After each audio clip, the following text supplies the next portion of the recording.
자, 이번 시간은 217쪽이에요. 5장의 마지막 내용. 5장 참 많죠, 양이. 문제도 많이 나와요. 각 절마다 문제는 다 나오니까요. 자, 손해배상 책임과 보증 설정 의무다. 그 밑에 그 음영 처리된 박스 있죠? 거기 보셔요. 그 위에 거는 그냥 참고로 읽어보시면 돼요. 밑에 내용을 공부하고 위에 읽어보면 이해가 잘 될 거예요. 자, 박스 먼저 볼게요. 박스에 30조. 법의 30조의 1항과 2항 이 두 가지는 묶으셔서 손해배상 책임 이렇게 적고 손해배상 책임 그 다음에 3항은 보증 설정 의무 보증 설정 의무 이렇게 적어 볼게요.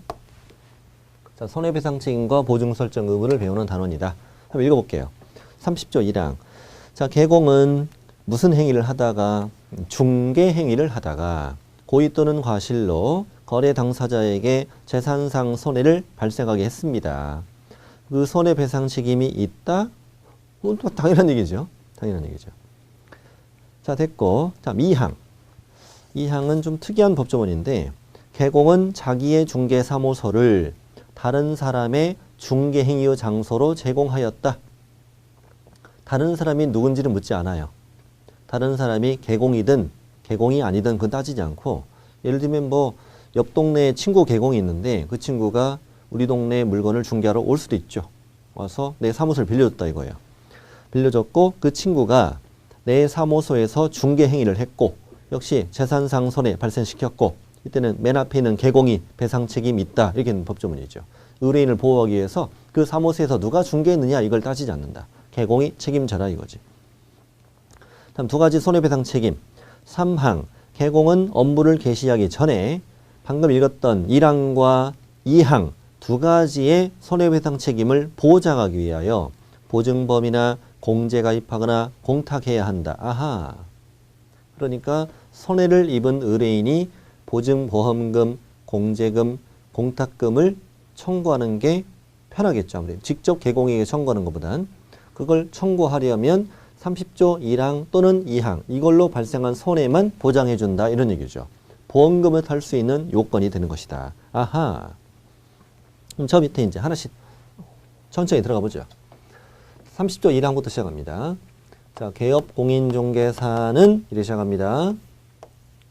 자, 개공이 무슨 행위를 하다가 중개 행위라는 걸 하다가 중개 행위를 하다가 고의, 일부러, 과실, 부주의로 거래 당사자, 중개 의뢰인에게 손해를 끼쳤는데 구체적으로 어떤 손해? 재산상 손해 발생시켰다면 개공이 배상 책임이 있다. 개공에게 직접 손해배상 청구를 할 수도 있긴 하죠. 이거는 무슨 법에 따라? 민법에 따라 손해배상 청구를 하는 거죠. 불법 행위로 인한 고의과실로 타인에게 손해를 가한 자는 책임을 져야 되니까. 근데 개공에게 직접 손해배상을 청구하러 갔더니 이미 튀고 없어. 못 받죠. 발리 갔대 발리. 안 돌아온다네. 또 개공에게 찾아갔어. 그냥 앉아있더라고. 손해배상해! 그랬더니 배째래.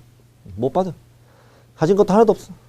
저렇게 직접 손해배상 청구하는 것이 쉬운 일은 아니더라. 그러니 이러한 손해배상 책임을 보장하기 위하여 개공은 보증기관에 보증 설정을 하셔라. 자, 금액은 이따 나올 텐데 공인중개사는 1억짜리를 가입하고 법인은 2억짜리 가입을 하세요. 첫 번째 방법은 보증보험에 가입한다. 서울보증보험이라는 회사에 가입하면 돼요. 이 보증보험 뭐냐면 보증을 서주는 보험이에요. 그러니까 이 말이죠. 네가 B한테 돈 빌렸어요. 돈 빌렸는데 C가 보증을 서줬다는 얘기예요. 보증을 서줬다고. 그럼 이제 네가 이제 못 갚았어요. 네가 못 갚으면 내가 갚아줘야 되죠. 내가 갚아요. 보증을 썼으니까. 대신 이제 너에게 다시 청구해야 돼, 안 해야 돼? 해야죠. 그런 걸 말합니다. 그러니까 보증인이 돼준 거예요. 보험료를 받고 보증인이 돼준 거죠. 1년 보험료는 한 17만 원 정도 됩니다. 그럼 이제 17만 원 내면 1억짜리 보증을 서줍니다. 그럼 이제 이런 일이 발생했다. 그러면 보증기관 얼마 주고? 보증보험금 1억 주고 나한테 뭐 들어와요? 구상권. 구상권이 들어오는 것이 이제 보증을 서주는 보험인 거죠. 보험료 17만 원 받고 1억을 공짜로 물어주는 게 아니에요. 그런 게 어디 있어요? 내가 사고 쳤는데, 내가 고의로 내 잘못으로 사고가 발생했으니까 내가 책임지는 건 당연하지만 의뢰인을 보호하기 위해서 이런 제도를 도입했다. 그래서 내가 강제로 보험료 내고 이런 보험에 가입을 해야 된다. 이거 물어주고 다시 나한테 청구하는 거다. 원래 내가 책임지는 거니까. 협회에서 운영하는 공제에 가입해도 되죠. 공제는 공제료 냅니다. 한 23만 5천 원 정도 되는데 공제료 좀 더 비싸죠. 비싸지는데 조금 더 혜택이 있습니다. 예를 들어 개공의 경미한 과실. 경미한 과실은 주로 판례가 뭐라고 했냐면 뭐 사기꾼이 신분증 위조 같은 걸 해서 가져온 거예요. 내가 땅 주인이다 라고 사기꾼이 찾아온 거죠. 신분증 위조해서 가져온 거죠. 신분증 위조하는 게 어려운 일이 아니래. 음지에서 한 30만 원이면 한대요. 신분증이나 뭐 등기필증이나 이런 걸 위조해서 개공에게 땅 팔아달라고, 그리고 매매계약 중개하고 그 사기꾼이 계약금 중도 그리고 튀어버렸다는 거지. 이럴 경우에는 개공에게 그래도 약간의 과실은 인정이 되긴 해요. 주변 인물들에게도 확인할 의무가 있다고 판례가 좀 깊게 의무를 주고 있거든요. 그래서 약간의 책임은 진다. 예를 들어 뭐 내가 30% 과실 인정된다. 30% 책임지는 건데 이런 경우는 공제금 물어주고 구상권 행사할 때 좀 감안을 해요. 왜 감안하냐면 여기 뭐 100명의 공제 회원이 있다고 해볼게요. 그 중에 한 분이 이렇게 경미과실로 사고가 발생한 거죠. 사기꾼이 나를 등쳐먹었단 말이죠. 사기꾼하고 나하고 싸우면 누가 이겨? 사기꾼이 이기지 내가 어떻게 이깁니까? 이런 경우는 눈 뜨고 당하는 거죠. 그러니 공제 회원들이 생각해 보니까 저런 경우는 언제든지 내가 닥칠 수 있는 일이긴 하다. 이런 것들은 좀 감안하자. 반절만 구상권 행사하자. 뭐 이런 식으로 하는 거예요. 그래서 공제가 좀 혜택이 있습니다. 혜택이 있고요. 그리고 보증보험 같은 경우에는 사고 쳐서 물어줘버리잖아요. 물어줘버리면 구상권 100% 들어오는데 신용도 떨어져요. 신용 떨어지고 다시 가입도 안 받아요. 안 받아줍니다. 근데 공제는 사고 터져도 다시 가입 받아줍니다. 다시 가입을 받아준다는 건 중개를 계속할 수 있다는 얘기죠. 사고 터져도. 그래서 공제에 많이 가입을 하십니다. 그럼 세 번째, 법원에 공탁을 하는 방법도 있다. 이걸 하는 경우는 거의 없죠. 그래서 이 30조 1항의 요건이 만족되었을 때 보증보험금, 공제금, 공탁금을 청구할 수 있는데 세 가지 다 말하기 힘드니까 우리 공제에 가입했다 합시다. 지금부터는. 자, 그럼 손해 입은 의뢰인이 공제금을 청구한다. 청구하려면 행위자는 개공. 이것이 첫 번째 요건인 거죠. 근데 이것도 한번 생각해 보는 거예요. 소속 공인중개사나 중개보조원이 중개 관련 행위로 고의과실로 손해가 발생했다. 이때도 공제금 청구할 수 있을까요? 없을까요? 있어야 돼? 없어야 돼? 지금 분위기가. 있죠. 왜? 소공 또는 보조원의 업무상 행위는 그를 고용한 개공의 행위로 본다. 라는 게 있으니까 이때도 공제금 청구할 수 있다. 그럼 행위자는 누구이거나 개공이거나 또는 소공 보조원이어야 한다는 것이 첫 번째 요건인 거예요. 그래서 저 밑에 217조 맨 밑에 행위자 보여드렸죠. 그래서 개공 또는 그가 고용한 고용인으로 인하여 발생한 재산상 손해에 대해서 보증기관이 청구할 수 있어요. 이어서 개공 또는 개공 및 고용인이 아닌 자로 인해서 발생한 손해라면 공인중개사법에 따른 책임이 발생하지 않을 것이다. 자, 이게 무슨 말일까? 자, 얘는 개공이에요. 개업공인중개사. 을은 개공 아니고 갑이 고용한 직원도 아니야. 일반인인데 매도인하고 친구예요. 이 집을 팔아주기 위해서 같이 관여했어요. 깊게 관여해서 같이 중개했대요. 1억의 손해가 발생했어요. 너는 7천 물어주고 너는 3천원을 물어줘라. 이런 판결이 나왔는데 이때 판사님은 을로 인해 발생한 손해 부분 공제금 받을 수 있다 없다? 없다고 한 거예요. 왜? 너는 개공도 아니고 고용인도 아니니 너로 인해 발생한 손해 부분은 공인중개사법을 적용할 수는 없지 않겠냐. 민법을 적용해서 얘한테 직접 청구한다는 거죠. 그래서 판례 봅니다. 밑줄 중요합니다. 개업공인중개사나 그 보조원이 아닌 자에게 공인중개사 법령에 의한 손해배상 책임을 물을 수는 없다. 이 표현을 그대로 시험에 내고 있고요. 자, 동그라미 2번은 고용, 소공보조원의 업무상 고의과실로 손해가 있는 경우는 개공이 책임지고 무과실 책임지고 이때도 보증기관이 청구할 수 있다. 다음에 행위. 행위는 무슨 행위일 것? 꼭 중개행위여야 돼. 중개행위. 예를 들어볼까요? 1번 근저당권. 근데 얘가 이제 전세에 들어가려고 해요. 자, 전세 계약을 중개하는데 근저당권을 개공이 설명해주면 얘가 안 들어갈 것 같은 느낌이 드는 거예요. 그래서 막 별일 있겠어? 하면서 근저당권을 숨겼어요. 등기부 출력해가지고 표제부 갑구만 보고 을구는 버려버려. 이 집에는 을구도 없네. 아유 깨끗한 집이네. 들어가 살아. 들어가 살다가 경매돼서 보증금이 날라갔다. 그러면 개공의 중개행위 맞습니까? 그럼요. 근저당권을 설명해줄 의무가 있으니까 중개행위로 고의로 재산상 손해가 발생한 거죠.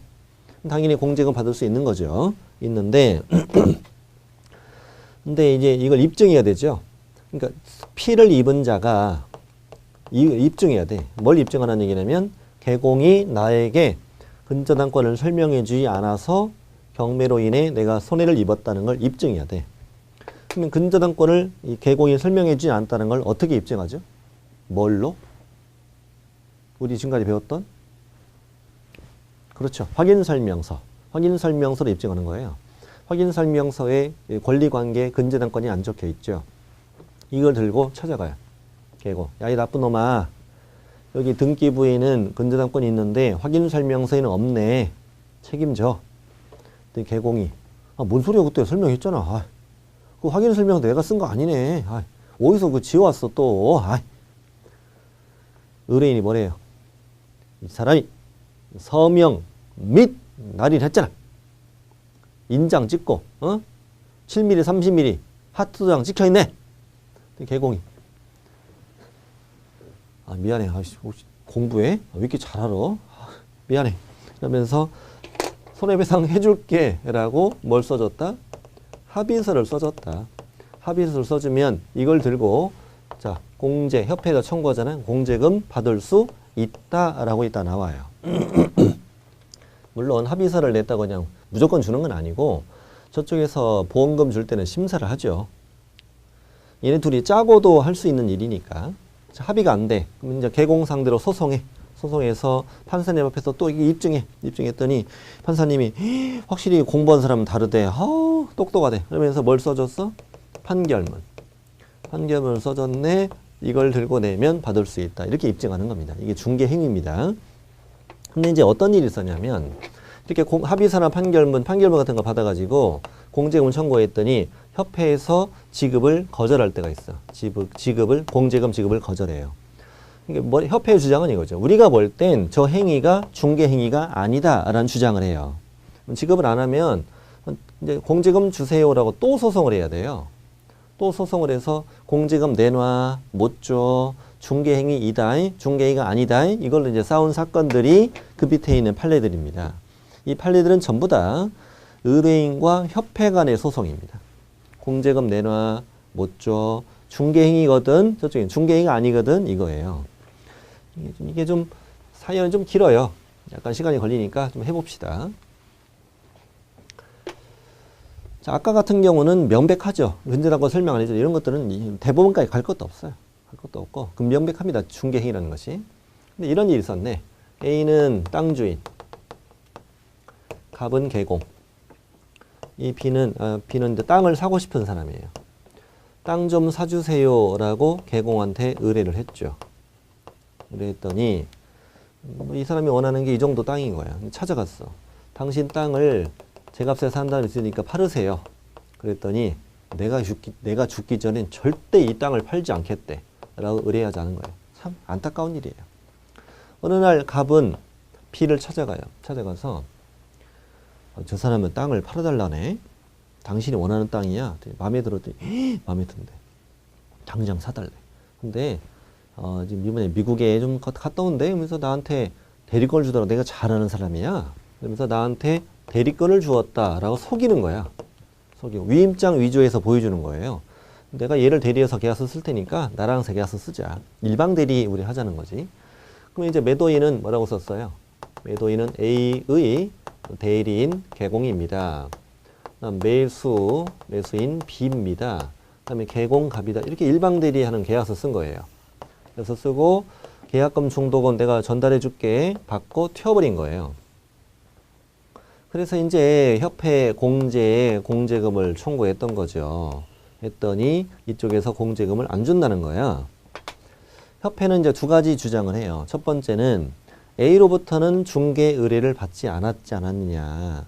어떻게 한 사람한테만 의뢰를 받아서 중개라는 걸 할 수 있느냐. 이건 중개가 아니고 그냥 사기친 거다. 네. 두 번째 이유는 이미 매매 계약은 체결되었고요. 자, 매매 계약이 체결된 후 거래 대금을 전달해 준다는 명목으로 받아서 뭘 했어요? 횡령했다. 그럼 이거는 중개행위의 범위를 벗어났다. 이렇게 주장하는 거예요. 왜냐하면 일단 주장이에요. 주장. 협회의 주장이라고. 협회 주장은 이거라고요. 개공은 확인 설명하고 확인 설명서를 써주고 거래계약서를 써주면 더 이상 의무는 없지 않냐. 중개로 완성된 거고 계약서 쓴 이후에 횡령하는 건 이건 중개가 아니지. 그 범위를 벗어났지. 이런 주장하는 거죠. 그래서 이제 대판 싸운 거예요. 그때 이제 판사님이 이 중개 행위이냐 아니냐를 판단하는데 판단 기준을 알려줍니다. 그게 판례 1번. 읽어보겠습니다. 이번에 28회도 시험에 나왔던 지문인데 어떤 행위가 중개 행위에 해당하는지 여부 판단은 거래 당사자 보호의 목적을 둔 법 규정 취지에 따라서 판단할 것이다. 여러분 공제제도가 만들어진 목적이 뭐예요? 거래 당사자 보호죠. 거래 당사자 보호 이 목적에 따라서 판단할 것이다. 왜? 중개 행위로 인해서 발생한 손해는 공제금 받을 수 있으니까 이 공제와 중개 행위는 서로 연관돼 있잖아요. 그래서 중개 행위냐 아니냐는 판단은 거래 당사자 보호에 따라서 판단할 것이다. 따라서 그 다음 잘 체크하세요. 밑줄 안 쳐져 있지만 잘 체크하세요.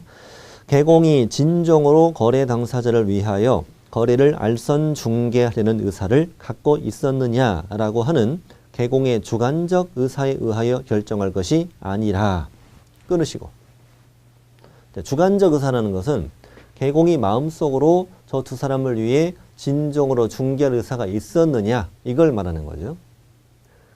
그 마음속의 생각을 알 수가 있어요? 지금 사고 친 이후에 결과적으로 지금 끝난 이후에 바라보면 저 개공은 저 둘을 위해 진정으로 중개할 생각이 없었죠. 어떻게 하면 야를 홀라당 베껴 먹을까? 어디로 튈까? 이 생각뿐이었던 거죠. 근데 그 계약서 쓸 당시, 그 당시로 가서 개공의 그 주관적 의사를 보면은 저 두 사람을 위해 진정으로 중개할 의사가 있었느냐, 없었느냐 알 수 있어, 없어? 알 수 없지. 그 속을 어떻게 알아요, 우리가? 여러분 속은 알아요? 내가 내 속은 아냐고요. 저는 그것도 몰라요. 저도 가끔 내가 왜 이런지를 몰라요. 네, 여러분도 그러시죠? 근데 남의 속을 어떻게 알겠습니까? 그러니 거래 당사자 보호의 목적을 둔 취지에 따라 개공이 저 두 사람을 위해 진정으로 중개할 의사가 있었느냐라는 주관적인 의사로 판단해서는 안 되고 개공의 행위를 어떻게 보자고? 객관적으로 보고 또 사회 통념상으로 볼 때 거래의 알선 중개를 위한 행위라고 인정될 수 있는지 이걸로 판단할 것이다. 객관적 사회 통념에 따라 판단한다는 얘기입니다. 그러면 개공이 처음부터 의뢰받은 적 있어, 없어? 없어. 그리고 이 둘을 위해서 진정으로 중개할 의사는 없었어. 근데 이걸로 판단해서는 안 되고 제3자가 바라보면 객관적 시각으로 바라보면 A로부터는 뭘 받았다고 그랬어? 대리권 받았다고 그랬어. B로부터는 의뢰를 받았어. 그러니 둘 모두로부터 의뢰를 받아서 중개한 모습으로 보여, 안 보여? 보여. 이 말이죠. 객관적 시각으로 보니까 중개하는 모습으로 보여. 그 다음에 거래대금을 횡령했다 이건데 이거는 중개행위의 범위를 벗어났다. 근데 이제 판사님 뭐라고 하냐면 그래 계약 체결 이후의 과정은 중개행위의 범위를 벗어난 건 맞아. 맞는데 그 말은 개공이 거기까지 관여할 의무는 없다는 얘기지. 아니, 이렇게 중도금 받아서 전달해 줄 의무는 없잖아요. 없는데 거기까지 관여할 수는 있어 없어? 있어. 그리고 이 사건은 단순히 계약의 체결까지만 도와주는데 그쳤던 것이 아니라 그 이후의 과정까지 적극적으로 관여를 했다는 거죠. 그러면 일반적인 사유 통념은 사람들은 개공이 저 행위를 하면 내가 받아 전달해 줄게 이렇게 행위를 하면 사람들은 저 개공은 어떤 행위를 한다고 생각해? 중개 행위를 한다고 생각하는 것이 일반적인 사유 통념이라는 거죠. 그리고 객관적 시각으로 바라보면 개공은 지금 어떤 목적으로 받았어? 제3자가 볼 때 전달할 목적으로 받은 거잖아.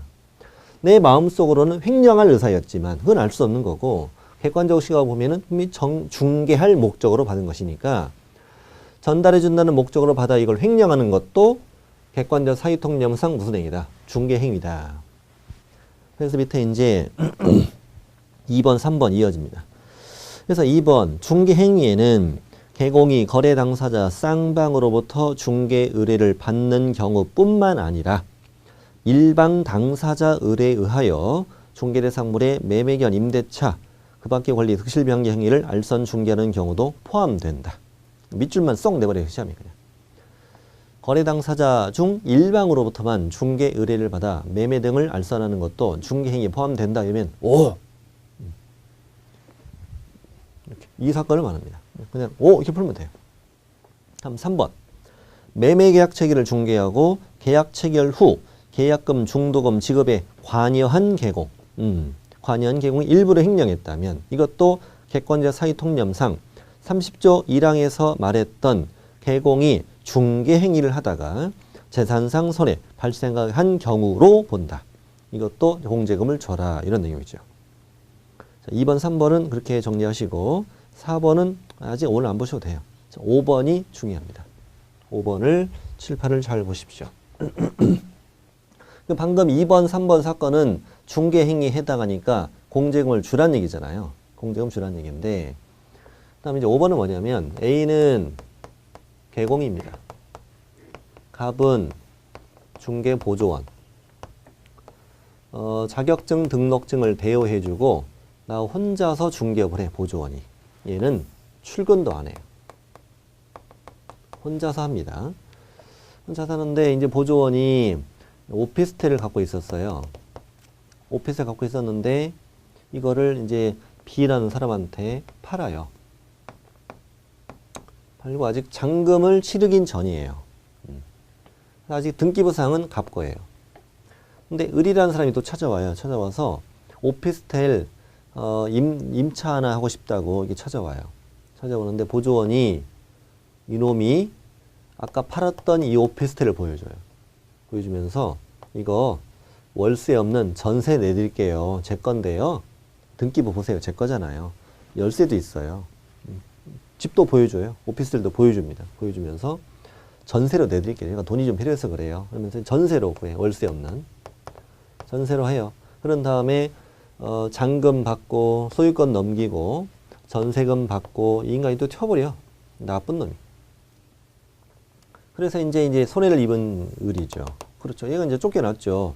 이 집을 얘가 이제 B가 들어와 살잖아요. 오피스텔 들어와 살고 있고 얘가 이제 이사 왔더니 세상에 이삿짐센터로 왔더니 집이 또 살고 있는 거예요.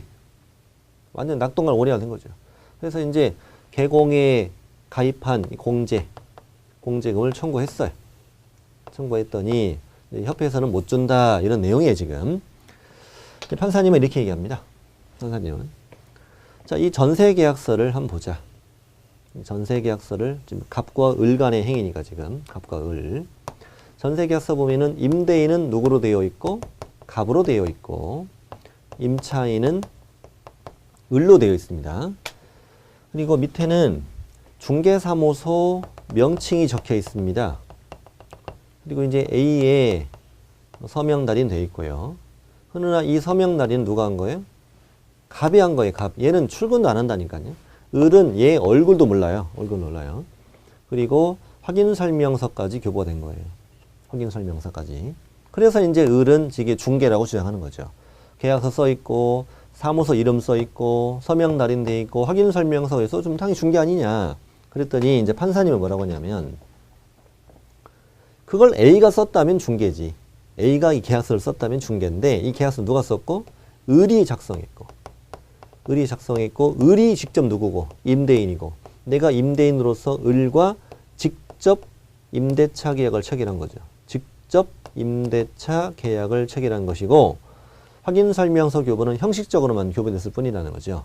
그러면 누구 행위를 봤을 때 이 갑의 행위를 보면 갑은 임대차를 중개한 건 아니지 않냐. 중개한 게 아니라 직접 임대차 계약을 한 거다 이거지. 직접 거래를 했다는 건데 좀 직접 거래로 처벌한다 아닌다 지금 이 사건이 아니에요. 이거는 그렇게 오해하시면 안 되고 중개이냐 아니냐 이거야. 중개이냐 아니냐. 그러니까 직접 계약을 했으니까 이건 중개가 아니다. 중개가 아니기 때문에 공제금 받을 수 있다 없다? 없다는 그런 결론이 나온 거라고. 직접 계약을 한 거니까. 이해를 잘 하셔야 돼요. 이거 이해를 잘못하면 다시 돌려서 들으셔야 돼요. 이거는 이제 예를 들면 내가 내 집을 얘한테 전세해 준 거예요. 전세주면 나는 이제와 직접 전세 계약을 한 것이지 나는 전세 계약을 중개한 게 아니지. 아니 내가 내 집을 팔았어. 그럼 내가 직접 계약을 한 것이지 이건 중개한 게 아니죠. 내가 내 집을 파는 걸 내가 내 집을 중개했다 이렇게 얘기하진 않잖아요. 그래서 이제 5번 갑이 A의 자격증 등록증을 대여받아 사무소를 운영하고 있어. 갑이 보조원. 근데 자신이 오피스텔을 갖고 있는 것처럼 여전히 갖고 있는 것처럼 가정에서 임차 의뢰인 을과 그 다음 포인트예요. 직접 거래 당사자로서 임대차 계약을 체결한 경우 이만큼만 나오면 게임 끝이에요. 직접 거래 당사자로서 임대차 계약을 체결했다면 계약서에 중개사무소 명칭이 적혀 있고 확인 설명서까지 교부되었을지라도 이 갑의 행위를 이 보조원 갑의 행위를 객관적 사기 통념상 당사자 사이에 임대차를 중개하는 행위라고 볼 수는 없다. 공제금을 못 받은 사건이네요. 그렇군. 현재 우리 뭐 하고 있는지 아시죠? 중개 행위이냐 아니냐. 여기까지 온 거예요, 이거예요. 중개 행위이냐 아니냐. 중개 행위여야만 공제금 받을 수 있다. 고의 과실 있어야 되죠. 고의 과실이 없으면 책임 없는 거예요. 네. 고의 과실이 없으면 책임이 없는 거예요. 자, 오른쪽 그 얘기고요.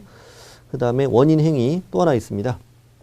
원인 행위 30조 2항 내 사무소를 다른 사람의 중개 행위 장소로 제공했고 역시 재산상 손해가 발생했으면 개공이 책임이 있다고 그랬죠. 이 문장 그대로 냅니다. 시험에 그냥 그대로 내고 동그라미 2번 갑니다. 이때 손해입은 의뢰인도 개공이 가입한 보증기관에 청구할 수 있습니다. 이것도 그래서 협회가 운영하는 공제사업은 30조 1항뿐만 아니라 2항의 책임을 보호하기 위한 공제사업도 포함한다. 30조 2항으로 발생한 손해도 공제금을 주라라는 그런 대판입니다. 밑에 판례는 읽어보십시오. 쉬운 내용이에요. 읽어보시고 자 뒤로 갑니다. 결과는 무슨 손해만? 재산상 손해에 대해서만 공제금을 청구할 수 있습니다. 정신적인 피해를 입었다. 위자료 청구 안 돼. 관절염, 위궤양 이런 거 안 돼. 재산상 손해만. 자, 30조 1항, 2항과 이 관계를 지금까지 공부하신 거고 지금부터는 이 보증 설정 제도에 대해서 구체적으로 생각합니다. 자, 보증 설정 제도 들어갑니다. 자, 개공은 업무 개시 전에 30조 1항과 2항 두 가지 책임을 보장하기 위해 보증법이나 공제 가입하라 공탁하시오. 자, 밑에 보증보험. 보증보험은 세 번째 줄 밑줄 치세요. 타인을 위한 손해보험 계약이다. 여기까지만. 내가 가입하는데 타는 건 얘가 타는 거죠. 그래서 타인을 위한 손해보험 계약이다. 공제도 마찬가지입니다.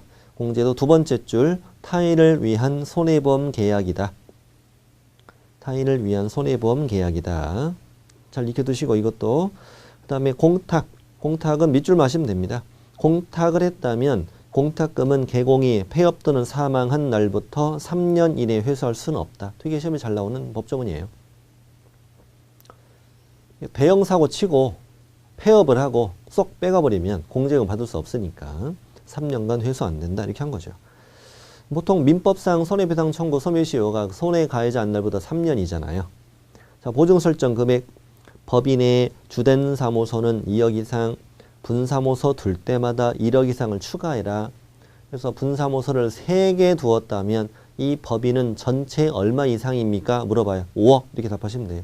2 더하기 3 해야 돼. 그냥 3 이러면 안 돼요. 자, 오른쪽 2번.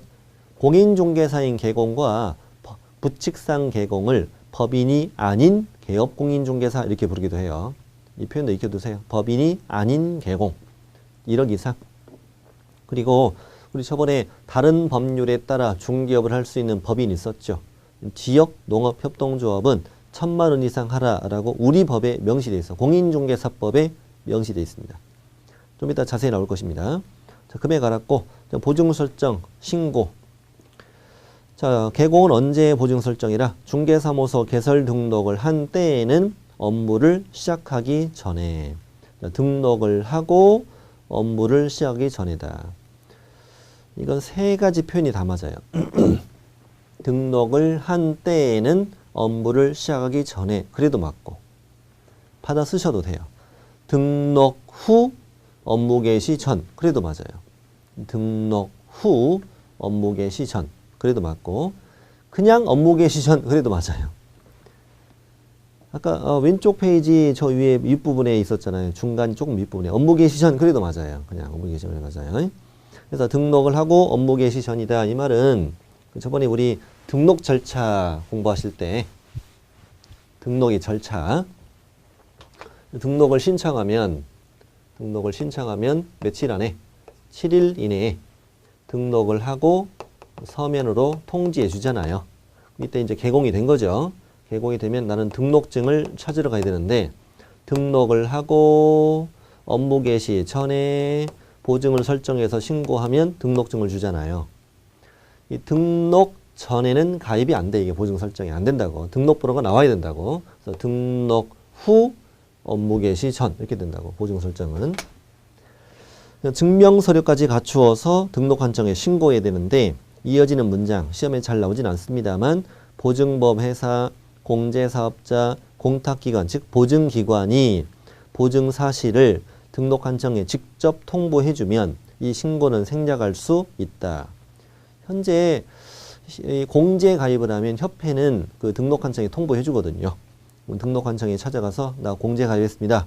공무원이 확인하고 등록증을 바로 만들어줍니다. 밑에 주의, 보증 설정 시기를 이렇게 틀리게 낸다. 중개사무소 개설 등록 전에 틀립니다. 등록을 신청할 때 보증 설정하여 다 틀립니다. 이게 잘 나옵니다. 자, 2번 보증 설정 아까 신고하라 했잖아요. 신고하는데 신고는 손해배상 책임 보증 설정 신고서가 있고요. 서식이 있고 여기에 다음에 셋 중 하나를 첨부해서 내야 되겠죠. 전자문서를 포함한다니까 인터넷으로 확인도 된다는 거죠. 보증보험 증서 4번, 공제증서 4번, 공탁증서 4번 하나 내시라 이거죠. 동그라미 3번 되게 중요합니다. 왜? 공인중개사법에 이 규정이 있거든요. 자, 지역농업협동조합은 우리 농지 중개할 수 있잖아요. 이 부동산 중개업을 할 때 중개 업무 개시하기 전에 보장금액 1,000만 원 이상 보증을 설정하고 그 증명서류를 갖추어 등록한청에 신고까지 하라고 우리 공인중개사법이 명시되어 있다는 거죠. 근데 농협이 그러니까 1,000만 원은 기억을 잘해 사람들이. 기억을 잘하는데 농협도 업무 개시 전에 보증 설정해서 등록한청에 신고해야 한다 이렇게 내면은 사람들이 잘 모르면 아니 농협이 무슨 신고를 해? X? 이렇게 푸는 사람이 많단 말이에요. 그래서 이 문장을 노리는 거예요. 사람들이. 출제위원들이. 농협도 업무 개시 전에 1,000만 원 보증 설정해서 증명서류 갖추어서 등록한청에 직접 가서 신고까지 하라고 명시되어 있다고 법에. 그렇구만. 자, 보증의 변경. 다른 보증으로 바꾸고 싶다. 그럼 언제 해야 돼? 기존에 이미 설정한 보증에 효력이 있는 기간 중에 다른 보증을 설정하고 신고해야지. 공백기간이 생기면 안 되는 거니까. 이미 설정한 보증에 효력 있는 기간 중에 거기 익히면 됩니다. 효력이 만료되는 즉시 이렇게 틀리게 나온 적도 있고 2번. 2번은 이제 보증법이나 공제에 가입했는데 기간이 만료됩니다. 기간의 만료로 인해서 다시 보증을 설정하고 싶다. 그럼 언제까지?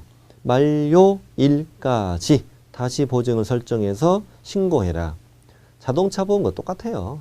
자동차 보험도 그 만료되는 날까지만 다시 가입하면 되는 거잖아요. 만료일까지 다시 보증을 설정해 신고하는데 이 숫자를 넣어서 내기도 했어요. 만료일부터 15일 이내에 X 이렇게 낸 적도 있고요. 다음 페이지 3번. 보증의 변경 신고, 재설정 신고도 보증기관이 보증 사실을 등록한청에 직접 통보해주면 이 신고는 생략할 수 있습니다. 자, 양으로 3번 되게 중요합니다. 여러분, 거래 당사자는 보증 제도를 잘 알아요, 몰라요? 거래 당사자는 일반인들은 보증 제도를 잘 모르죠. 그러니 개공은 거래 당사자에게 이 손해배상 책임의 보장에 관한 이 보증 제도를 설명해 줘야 된다는 거예요. 설명. 언제? 그게 중요하네. 완성된 때. 이런 얘기죠. 개공이 당사자에게 확인 설명서 써주고 거래계약서 써주고 네, 중개 완성되었는데요.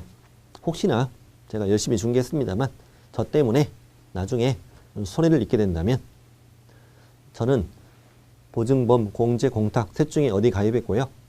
보장 금액은 1억 얼마짜리고요. 보장 기간 언제까지 가입이 돼 있고요. 자, 이거를 설명하라고 당사자에게 설명하라고. 그런 설명 들어본 적 있어요? 없죠. 거의 설명 안 하죠. 근데 설명만 하면 기억이 오래 안 가죠. 그러니 설명하고 여기가 쓰리고예요.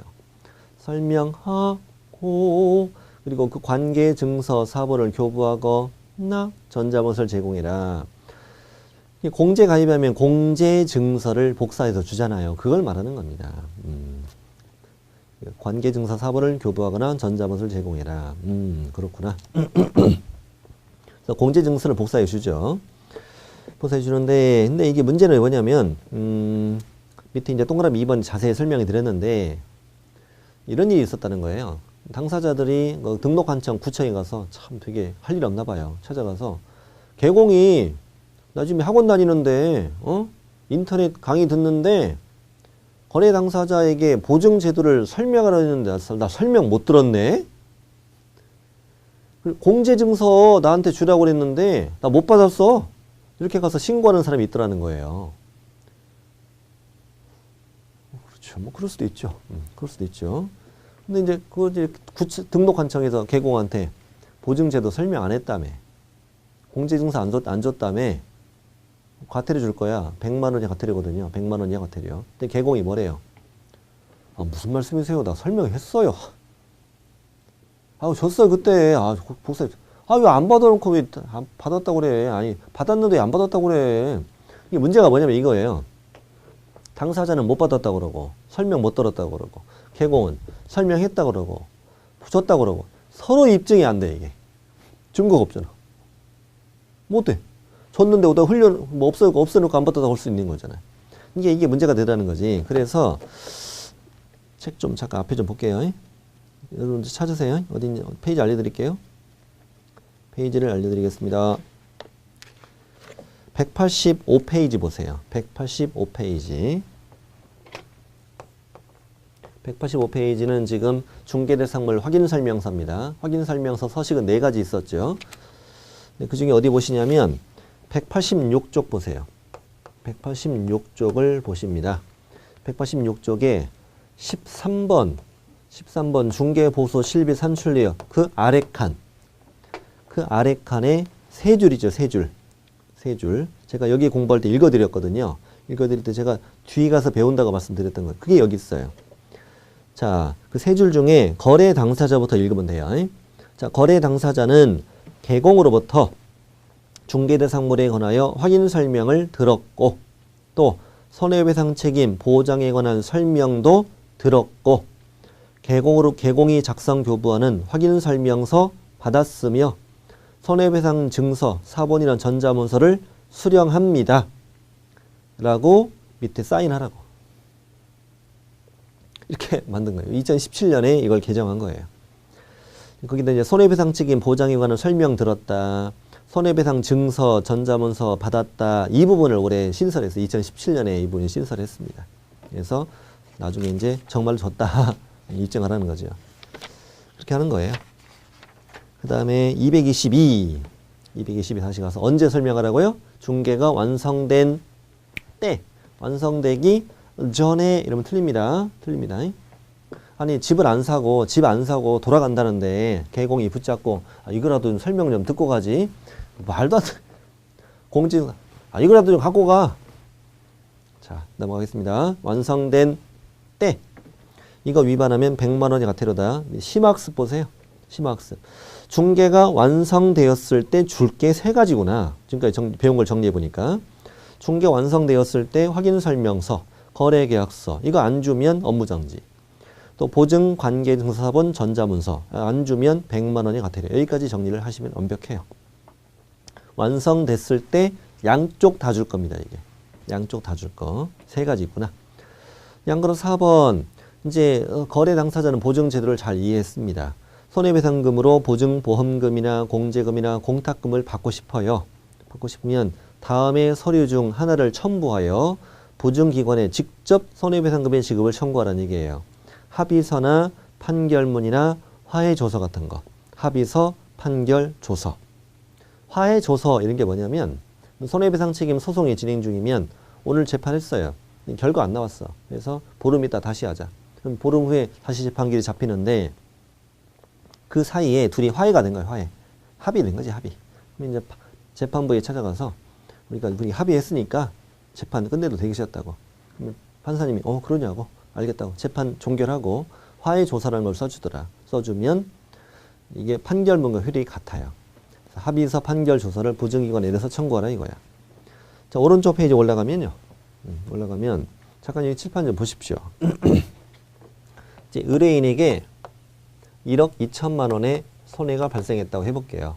합의서, 판결문, 조서 내면 자 공인중개사 얼마만 줘요? 보증기관은 1억만 주죠. 나머지 2천 어떻게 청구해요? 개인적으로 청구하는 거예요. 그리고 보증보험 공제는 뭐가 들어와요? 구상권. 그리고 공탁은 어차피 내 돈이에요. 그러니 개공은 모든 책임을 다 져야 돼요. 다 져야 됩니다. 보증기관은 보증 한도 안에서만 책임을 질 것이고. 근데 문제는 보증보험 공제는 1년 동안 발생하는 사고에 대해서 건마다 1억씩 보장하는 게 아니라 합산액 1억까지 보장합니다. 합산액. 그러니 이것으로 1억을 물어줘 버리면 이건 더 이상 효력이 없어. 효력이 없고 공탁금은 비어있고 그러니 이거를 다시 가입. 여기는 채워야 돼. 며칠? 15일. 그래서 보증보험금, 공제금, 공탁금으로 손해배상했으면 15일 이내에 보증보험 또는 공제에 다시 가입하거나 공탁금 중 부족하게 된 금액을 보전해야 한다. 15일이 공인중개사법에 이거 한 번밖에 안 나옵니다. 15일 딱 한 번밖에 안 나와요. 자, 다음에 양거래 6번. 쉬운 내용이에요. 보증기관은 중개행위와 관련된 재산상 손해에 대하여 보증 설정 한도 내에서만 책임을 집니다. 하지만 2번. 개공은 보증 한도를 넘는 부분은 별도 민사책임. 그리고 구상권. 그래서 세 번째 줄 잘 체크합니다. 개공은 당사자에게 발생한 모든 손해에 대해서 배상 책임을 지게 된다. 그렇구나. 그래야지. 개공은 자신이 가입한 보증보험의 보장 금액을 한도로 책임을 진다. 이러면 틀리는 거예요. 분사무소는요. 아까 예를 들어 주된 사무소 두고 분사무소 3개 두면 합이 5억이잖아요. 5억. 전체 법인은 5억짜리 보증 가입했는데 그중에 분사무소에서 사고 터졌다.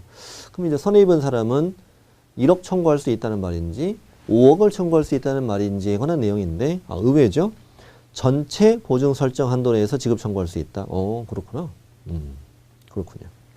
전체 보증 한도 내에서. 밑에 판례는 아직 안 보셔도 돼요. 아직 안 보셔도 되고 첫 번째 것만 설명해 드리면 첫 번째 것만 협회, 여기 협회와 개공이 1년에 한 번씩 공제 계약을 합니다. 이 공제 계약이 유효하려면 공제 계약 할 당시 사고의 발생이 확정돼 있지는 않아야 할 것이다. 일반적인 보험도 그렇죠. 내가 질병보험 가입했는데 가입 당시 이미 그 질병에 들어있다. 그럼 이제 못 주는 거죠. 네, 그거죠. 그래서 이 공제계약이 유효하게 성립하려면 공제계약 당시 공제사고 발생 여부가 확정되어 있지는 않아야 한다. 이거 그때는 한번 냈었어요. 뒤로 가시는데 뒷장에 그 손해배상 청구권의 소멸시효로 되어 있는 것은 그냥 참고만 하시면 됩니다. 참고. 우리 법에 있는 내용이 아니라서 잘 안 물어봅니다.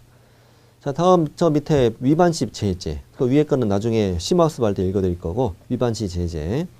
손해배상 책임을 보장하기 위한 조치를 이행하지 않고 업무를 했다면 등록을 취소할 수 있다. 임등취. 그다음에 손해배상 책임에 관한 내용을 설명하지 않았거나 보증관계증서 사본이나 전자문서를 제공하지 않았다면은 이때는 100만 원이 과태료다.